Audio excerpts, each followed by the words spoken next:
So welcome to this Photoshop CS6 for Photographer Quick Start. To start off, we're going to explore Camera Raw and the new Raw Develop functions, which are the same that you find in Lightroom 4. They are extraordinary features which we'll go over with 3 different examples.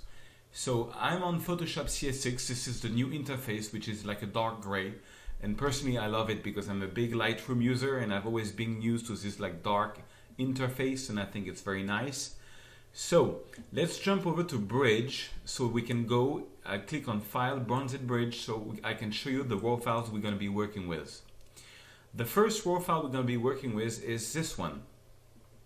So I right click on it and I click on Open in Camera Raw. As this is a raw file, it opens, and this is the new interface of Camera Raw 7.0, and with the different new features which we will explore now. So to start with, just let me explain you a bit the philosophy of this new Camera Raw. All the sliders, as you can see now, are at 0, which was not the case before. And you can see here on the right that the line is bright on the right and darker on the left. Meaning, for example, exposure, if I go on the right, I'm going to brighten on the right and I'm going to darken on the left. If I double click on it, the slider goes back to the middle. Same thing for contrast, highlight, shadows, white, blacks, clarity, etc. So the big new philosophy about Camera Raw 7 is especially these 4 sliders, which are completely new. And the idea behind it is that highlights and shadows are a lot more narrow target than they used to be. For example, highlights is only going to deal with really the highlights. If I lower the highlights, it's going to just take whatever was very bright in the photo and try to darken that. It's not going to do anything to the shadows. On the opposite, if I open up the shadows, you see how the sky didn't change and the shadows just opened up. So this is usually the 2 first things I do with a raw file. I usually open up the shadows and bring down the highlights because our sensor on our DSLRs have trouble. I mean, they do capture in the raw file all the highlights and the dark data, but you have to use the sliders to really reveal them. Okay, so that's usually the 2 first things that I do. Then we have these new sliders, the white and black sliders. The idea behind the sliders is that this is what we call a white point. Now, what is a white point? Is you want to know if there is anything in the photo which is pure white. And the way to find that out is you press Alt on your keyboard and you click on the white. If you see there is a few dots here that we can see, this means that these dots are complete white. The idea is that now I'm going to move this to the right until I see a bit more. This is the formula that I use, a bit more of white points, and I let go. And on the black point, it's the opposite. I press Alt, and you see everything is white except a few dots, and these dots are pure black. Same thing, I'm going to move the slider until I see a bit more black dots. And this is what we call setting up a white point and a black point. A very simple formula. Now, this is my workflow. I usually always do the highlights, shadows, white and black point. I will do this several times over and over on different examples, so you can see in having more examples, you will have a better understanding. Now, so this is completely new in Photoshop CS6, and this is, I think, is really powerful. For example, this photo originally was supposed to be an HDR photo. This is the low exposure photo out of the 3 bracket photos that I took, and actually I like more the result of just retouching 1 out of the 3 with these new features. So now what else can we do on this photo? Well, I think that now that we have corrected the highlights and shadows and the white and the blacks, that it needs to be a bit more exposed. We can raise the exposure a little bit, and we can probably bring some vibrance to, put in some more colors in this photo. Not that much though, but this is just to start with.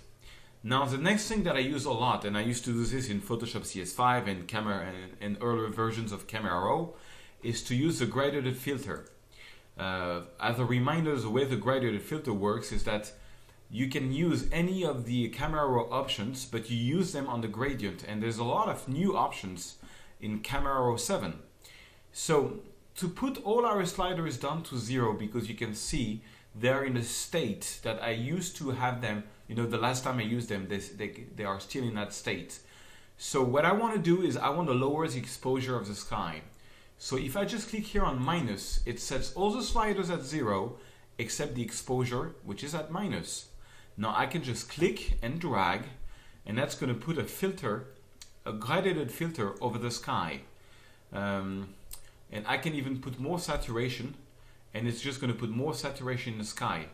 And one of the new options that you have now on Camera Raw 7 is that you can change the temperature and the tint on the gradiated filter, which you couldn't before.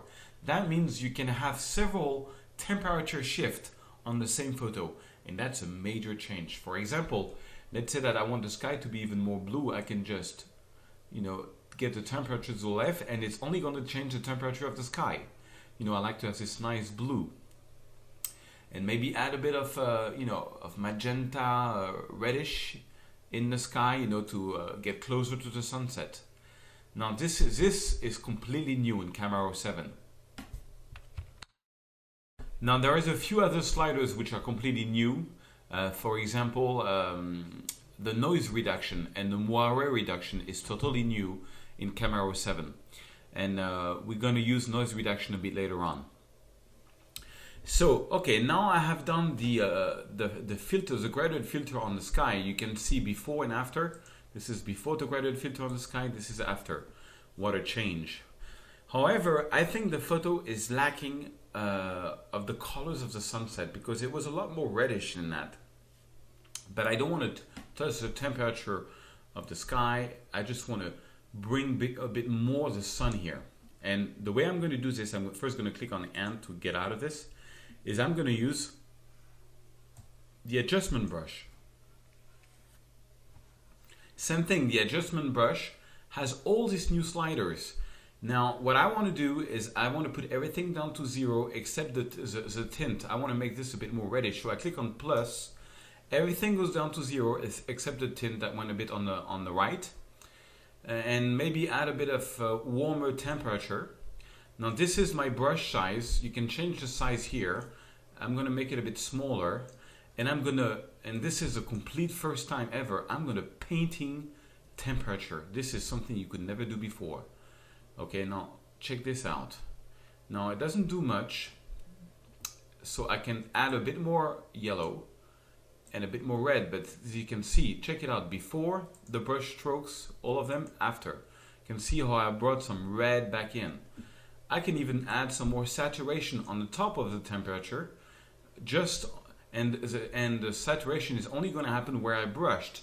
So what did I brush? I brushed some saturation, and I brushed a bit of magenta and a bit of yellow. I can even go a bit further. I want to make this really yellowish and reddish. But you see, I'm only changing the temperature just on this spot, not on the top. So now I have a contrast between the red and the blue, and I kind of like that. Okay, so this is something that's totally new. And I love it, because being able to paint temperature, especially in this case, is really helpful. So now let's go back to the general settings. Let's click on the hand tool, for example. So I'm back in the general settings, and I'm gonna take care of the noise, because as I told you, this photo is an underexposed photo from a bracketing series.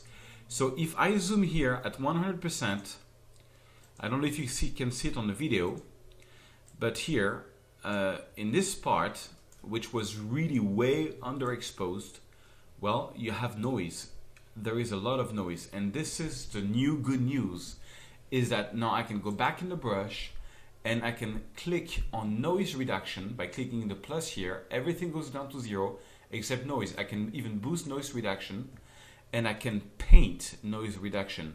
Now this is crazy. This is completely new. I'm, locally taking out noise. This is a great new feature, because the problem before is that I could have taken the noise on the whole photo. But as you may know or not know, but when you take out noise, it basically blurs a bit the area where you take noise out.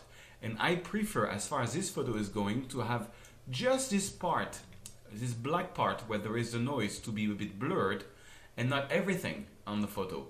You see, because I'm going heavy here on the noise reduction. I'm going pretty heavy.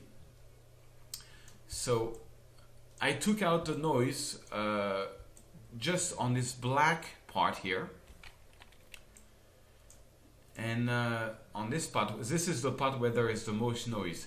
Now, what I'm going to do is I'm going to click back on the hand to get out the tool. So I took out the noise locally, but you see, if I go into other places, you can see that there is a bit of noise, but not as much as this black thing. So I'm still going to go to the third tab and take out some noise for the overall noise. And this overall noise slider is going to go on the top of the noise slider that I took out locally.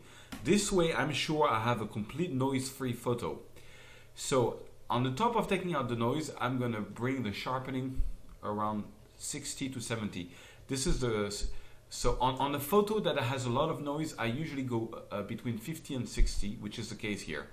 And on a photo that has not much noise, I go up to 70. And then if I want to do more sharpening, I always do that in Photoshop. Okay, so now I've taken care of the noise locally. I can go back to 100%. And we are almost done on this photo. But I think that we should have, the reds should be more reds. So I can go into this slider. This is not new. This existed before.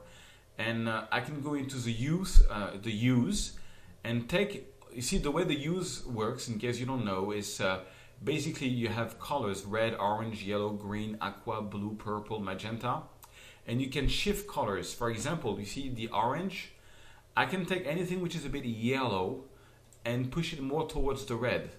See how the yellow part, the sun, becomes more reddish? That's maybe a bit too much. I can take anything which is, you see there's in the greens there's a lot of yellow. So maybe if I go to the right, it's going to take out a bit yeah, exactly. You see it's taking out the yellows in the grass and putting more contrast in this. So I kind of like that. That's all I'm going to do on hue. Now saturation, I'm going to boost the saturation of the orange and of the yellow to make the sunset pop even more. And because I want this to be the main color. So I'm basically done with the colors of this photo. The next thing I'm going to do is maybe boost up a bit the clarity. Now, one thing about the clarity that's completely new, they have completely redone the clarity slider. The way it works is that you get a lot of less halos effect. However, I find that the clarity slider is more powerful than before, so you should be subtle about it. I'm just going to go -22 to just give an extra pop to the photo. And last but not least, I'm going to go into this tab called the lens correction, and I'm going to do some lens vignetting, because I like to do that on landscape to sort of darken the corners of the photo. So up, I'm going to do that, and that's usually what that does. It brings, I can even change the midpoint to make it even. What that does, check it before and after. It's pretty subtle, but it puts the attention of the viewer inside the photo. Okay, now let me show you something else. You see here it says defringe off. Now that's something that could be interesting sometimes. You see, when you have a backlit photo, you see here I have a bit of red. I have a red fringe here and a red fringe there. And the best way to take care of that is first to click on defringe all edges and see how that took out a lot of the fringes of the trees. Let me show you again. I take it off. You see there's a lot of reds around the trees, and if I do all edge, it's going to take it all out. And on the top of that, you can also go into, and that's a new option in Camera Raw 7, you can go into lens correction, profile, and click on remove chromatic aberration. Now, before there used to be sliders, now it's just a checkbox. It just says remove chromatic aberration. Now, this is very subtle, but I don't know if you can tell here, there's a bit of a green fringe there and a red fringe here. When I click on remove chromatic aberration, it really reduces it a lot. Okay, so that's just some, a little extra step to make it even better. This photo originally was intended to be printed on a very big paper, so I needed it to be perfect. Okay, so that's basically it. That's how we retouched that photo, and we saw not everyone, but most of the new features. Now we're going to do a couple more examples to see more features. So I just click on done because I'm not going to do anything in Photoshop CS6. This is just Camera Raw tutorial for now. So this is how it looks now. It updated in Bridge. Okay, next, let's go into this photo. So open up in Camera Raw. And so here it is. Now look at this. Check out this. If I go into the highlights, as I showed you before, I go to the left. Look, the sky was completely white, and now clouds are starting to appear. Then I'm going to open up the shadows. Okay? Maybe not that much. Maybe for now I'm going to open the shadows here. But then I'm going to, before I do the whites and the blacks, I want to correct the sky. I want to put a filter on the sky like we did before. So I click on the gradient filter. I make sure I click on minus so that everything is at 0 except this. And then I do a little gradient for the sky. Now I'm going to go heavy on this because the sky is really white. I'm going to go heavy, so I'm going to put some exposure. I'm going to lower the exposure. I'm going to add contrast on this gradient filter. I'm going to boost the saturation. I'm going to go crazy on this. I'm going to boost the saturation. And I'm going to change the temperature also to make it warmer and maybe even boost even more. Yeah, something like this. Okay, to start with. Check it out. Before the sky, after the sky. Now we start getting somewhere. Okay, now, the reason I did this on the sky is because before I do the whites and the blacks, I wanted to get some of the sky back because it was just too blown out.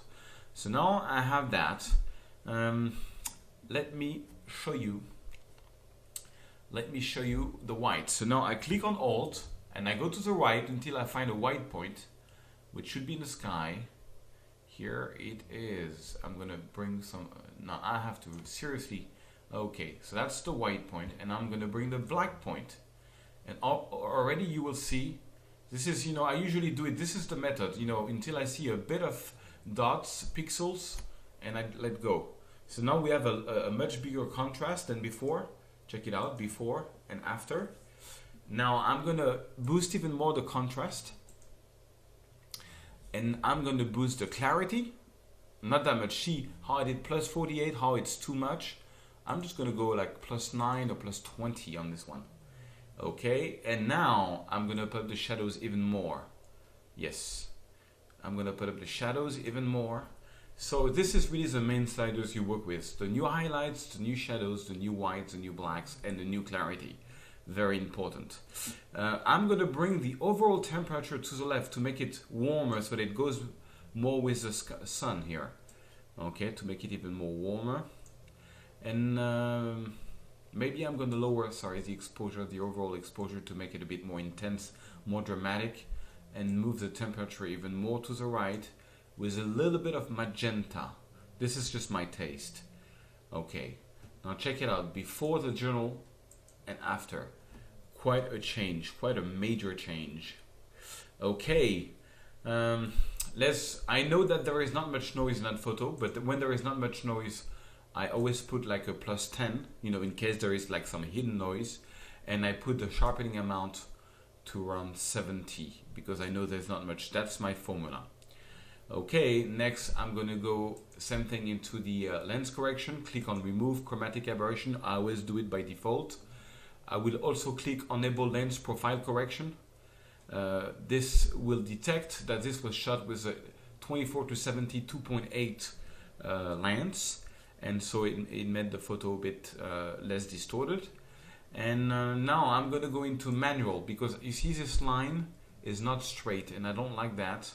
So first I'm going to rotate a bit the photo. Now when you do the rotation, all the yes, something like that. I'm gonna put it like this, the rotation. I think this is more straight, and I'm gonna change the vertical a little bit, yes, to make sure that this line is straight. Okay, that's perfect. Now we have a straight building. I don't like to have crooked buildings. Okay, and I'm gonna add some lens vignetting to the whole story, you know, to focus the attention in the center of the photo, and maybe move the midpoint a little bit. Put the fringe on all edges in case there is some you know, fringes that I haven't seen. Okay, lens vignetting. Now I find that the sky now is a bit too dark, so that's fine. I can just click back on my filter, take my filter back, which is here, and bring back a bit the exposure, bring up the exposure so it's not so dark. Okay, I click back on the hands.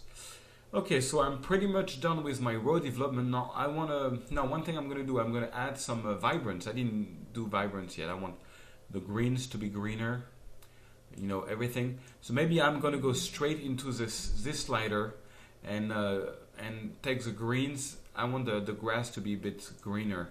So take this, make this a bit greener, make this a bit, you know, makes the grass greener. And let's change the hue. Maybe let's see what happens if we change the orange into red or into yellow. No, I'm not gonna change that so much. No, that was fine. That was the color of the sky, was kind of yellowish like this, so I'm gonna keep it that way. Okay, so now I go back in the major tab, and now I'm ready to go into Photoshop. And why do I want to go into Photoshop CS6? Because I want to show you one of the new functions in Photoshop CS6, because I want to take this garbage can out. So I'm gonna click on this. This is what they call the workflow options. I'm not gonna open up as a smart object because I'm finished. I'm gonna leave it in ProPhoto RGB. You have several spaces. I always use ProPhoto RGB because that's the best quality space. Now, to be 16-bit gives you a lot more quality file than 8-bit. I'm actually a lot more quality, but I don't see that much of a difference, and it's just 2 times bigger. So I usually stick with 8-bits channel, and I do huge prints, and I have no problem. This is that's my taste. If you want to be really perfect, go for 16-bit, but your file is going to be twice bigger and twice lower. Okay, so that's the workflow options. ProPhoto RGB 8 bits per channel. I click on OK, and I click on Open Image. So now it opens in Photoshop CS6, and we're going to be a bit of retouching. So it's going to develop the raw file with all the instructions we have given it.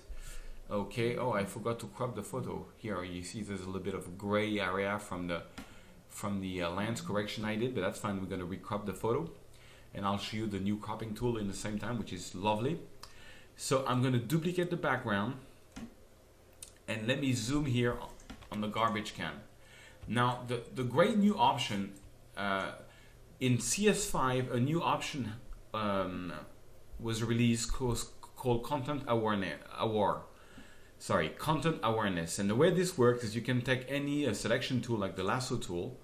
You know, you made a selection around what you wanted to take out, okay, and you went into Edit, Fill, Content Aware, and you pressed OK. Now it did a pretty good job. It took out the garbage can, but look what it did here with the metal line. You know, it kind of like broke it. Now let me show you the Photoshop CS6 way. So Command Z to undo. Now I still have my selection, but now I'm going to take the new patch tool which is here, and look here. There's a new option that's called normal. There's a new option called Content Aware. They have added the Content Aware technology to the patch tool. And the way it works is that you take, instead of guessing which environment the computer has to recreate, you tell it which environment it has to recreate. So you take your garbage can and you drag it to a clean area, making sure the lines aligned, and check this out. It took out the garbage can and the lines is perfect. This is a beauty of Photoshop CS6. Now I can maybe take this out by dragging it here, and So, you know, for example, if I wanted to take out these two ladies, I could just select them with the patch tool and drag it and make sure it's perfect. And they are out.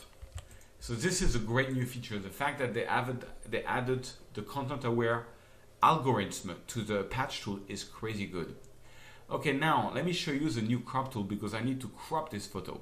So the new crop tool is absolutely awesome.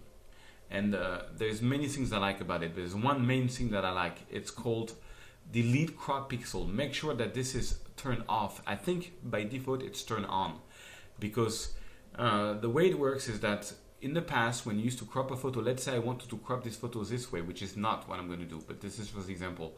So I do my cropping and the cropping works the same as in Lightroom. The photo stays in the background and you just can see where you know, in dark gray what is being cropped out. Now, in the past, if I would press enter, you know, all the pixels which were gone forever. Now, as I have unchecked this, I can just take my crop tool and go back and the information is still there. I think this is really lovely. This is the way I wanted to crop it. I just wanted to take out this little light gray that happened in the raw file due to the lens correction. Yeah, that's all I wanted to crop out, not much. Maybe, yeah, maybe a little bit here, but not that much. Well, okay, but in any case, so that's one of the new options that I love in the new crop tool. One thing I realized is a bit of a spot there. That's, we can just take the spot hitting brush. You know, this is just sensor dust, make it a bit bigger. So the way you make things bigger with Photoshop, that works with CS5 and CS6, is you press Alt and Control and you drag your mouse. But the new option, which is great in Photoshop CS6, is you can see it says diameter 102 pixels, hardness 0, opacity 100. This is a new information tab that you have, which is great because you can know exactly what the opacity of your brush is at a glance of an eye. Okay, so that's pretty much it. We cleaned up the garbage can and the sensor dust and recrop the photo like I wanted. So I'm gonna save this photo. Now that's something that's solely new also in Photoshop CS6 that I love, is that it saves in the background. So let me click here. I'm gonna create a new folder that I'm gonna call Final Results. And I'm going to call this Luxembourg because this is the Garden of Luxembourg in Paris. One of the most beautiful gardens in Paris that you can find. And this is the Senate, what you have all the Senate members. Now I wanted to show you that there was a percentage going up here. And before in Photoshop CS5, when Photoshop was saving big files, you couldn't do anything, you couldn't work. Now it saves in the background, so you can still work while saving. And believe me, just that is worth the upgrade. Now, the other great thing about it is that when you go into Photoshop Preference, there is this new option in, let me see where it is. It's in file handling, exactly, I think. Look at this. There's a new option called Automatically Save Recovery Information Every. Now, by default, I think it's 10 minutes. I've put it down to 5 minutes. That means that if your computer breaks down, you will get a recovering file, which was 5 minutes ago. So the worst to worst, you lose 5 minutes of work. Now, I've had so many times where I lost like an hour or a half an hour because I forgot to save. Now that's finished forever. And that's amazing because Photoshop is going to save in the background. Okay, so we are ready. I'm going to save it. I'm going to press Command S. Now check it out. Command S. And let me make a little change. Command S, saving. You see, this is the percentage I was talking about. It went pretty fast because it's not such a big file. Okay, so let me press Command W to close this window. And let's go back into Bridge for the last example. Okay, this is our last example, which is a view of Notre Dame in Paris, taken from a rooftop terrace, which I kind of like. I just wanted to show you a bit another row development so you have more examples. Okay, so as usual, I usually always start up by the shadows. That's my workflow. I open up the shadows and I open up the highlight and I bring down the highlights. Then I do the whites by pressing Alt, blah blah blah, you know, until I see some pixels. Now there's a lot of pixels because due to the lights in Paris. Okay, and then I bring down the blacks until I see a bit of black, something like that. That's the formula. That's the first thing that I do. Then I usually always have to deal with the sky, so I'm going to take a gradient filter. I'm going to click on minus so that everything goes down to 0 except the exposure. Make a little gradient filter here. Maybe change the temperature. Let's see what happens. Yeah, if I go on the left, this makes the blue a bit nicer, I think. Okay. Now, one of the reasons I took this photo is because I think on this photo the clarity slider works very well. Check this out. If I go at plus 40, you know, look, let me bring it down back to 0. And now back to plus 40 or plus 50. I love what it does to the city. I think on this photo it works very well. The clarity, let me zoom in so you can see better. The clarity slider, I think, does a beautiful job. Check this out. I'm bringing it down to 0. Okay, and now to plus 49 or 50. Look how it makes everything pop sharp, no halos, nothing. Love it. While I'm at 100%, I'm going to go into the noise reduction, bloom and sharpening around 70, because this is a very sharp photo with not much noise. The rule is when there is not much noise, I always go at plus 70. And okay, I'm going to go into lens correction, put the difference on all edges, the profile. I'm going to enable lens profile correction. I'm going to go also, one thing I haven't showed you is there is another way you can do, and actually I like this way a lot, is the post-crop vignetting. It's another type of vignetting that you can do, which goes much more in the middle than the other vignetting that we used to do here on the manual, on the lens vignetting, which you can add here. So I usually, actually most of the time, to be honest, I use the post-crop vignetting, something like that. Okay, now I'm just going to boost up a bit the contrast, because I think the photo needs to have a bit more contrast, and I'm going to bring up the exposure a little bit. Okay, now maybe lower the contrast a little bit. Now you see the filter is not strong enough, so I can just click here, take it back, and lower the exposure a little bit more. Maybe add a bit of clarity so that we can see the sky a bit more. No, clarity is not a good idea. It doesn't work well here. Okay, something like that. All right. So usually what I also love to do, and I actually do it the most of the time now in Camera Raw, is the dodge and burn. What's the dodge and burn? Dodge and burn, it means to locally brighten or darken certain part of the photos. For example, I think that here it's a bit too bright, and here maybe some more lights could be useful to be put into the city, and maybe here this could be darkened. So it kind of like, you see, the eye is always going to follow whatever is light in the photo. So by darkening or brightening some part of the photo locally, you can guide the eyes of the viewer of your photo. So let me bring the exposure down, for example, and so I have the exposure which is done, everything else at 0. No, actually I'm going to click on minus. It's going to really put everything at 0 and the exposure down. See what happens. I want to paint here, just here, to bring back a bit more some of the sky here. Okay, that's cool. And maybe I want to darken here a little bit so we have less attention on the city. Okay, that's kind of nice. Now I'm going to click on new to add a new brush, and I'm going to go the opposite. I'm going to click on plus, and I'm going to paint. I'm going to brighten up here and here, and maybe here and here. Okay, so maybe that's a bit too much. So as this is completely non-destructive, anything that I do is just going to apply to that brush. You see, now I'm selected on that brush here, and actually when you put your mouse over, you can see where you brush stroke. So I brush stroke here. That was the part which is brighter, and I can click here to select the old brush, which is where I made things darker, and I can make them even darker, or on the opposite, I can make them a bit brighter. You know, it's just a matter of taste. So I would go something like this. I wanted to make this photo a bit more dramatic. Okay, so that's about it. Let me go back to the journal settings by getting out of this tool, and maybe put a bit of vibrance, make it a bit more the colors pop a bit more. I love saturated colors. I know I'm crazy about it, but I love it. I can't help it. Okay, so yeah, that's about it. That's I'm maybe gonna add some even more clarity on this photo. I think clarity works really great. I love the new clarity slider in Photoshop CS6 and Camera 7. Okay, so that's about it. And I click on done, and then it's gonna update in Bridge. So this is a 3 photo with retouch. So this is the end of this video, which was a bit of a presentation of all these new features of Camera 7. Now we're going to be going back to it on a few more examples as we use other tools in Photoshop CS6. But that's it for this introduction to Camera 7.